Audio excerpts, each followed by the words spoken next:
பக்கத்தில் அமைதியா பிரச்சாரம் பண்ணிட்டு இருந்தோம்.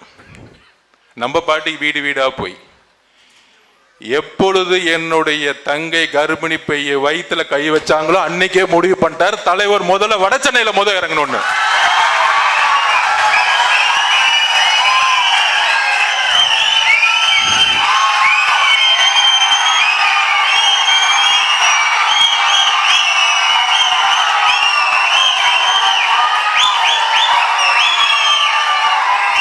எங்க தலைவருக்கு சும்மா அந்த அறிக்கை விடுறது, இந்த ட்விட்டு போடுறது, திடீர்னு ரோட்ல ஒரு போர்டை பிடிச்சிக்கிட்டு இந்த போராட்டம்னு சொல்லிட்டு செட்டிங் பண்றதுலாம் பிடிக்காது.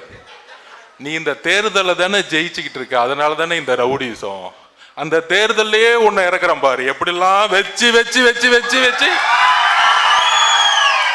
மக்களை ஓட்டு போட வச்சு, தப்பா நினைச்சுக்காதீங்க, மக்களை ஓட்டு போட வச்சு உங்களுக்கெல்லாம் ரிட்டையர்மெண்ட் கொடுத்து உங்களுக்கெல்லாம் எந்த ஜெயில் வாழ்க்கையை பார்க்க வைக்கணுமோ அங்கேயே உங்களை நிரந்தரமா அனுப்புறதுக்கு முடிவு எடுத்துட்டார்.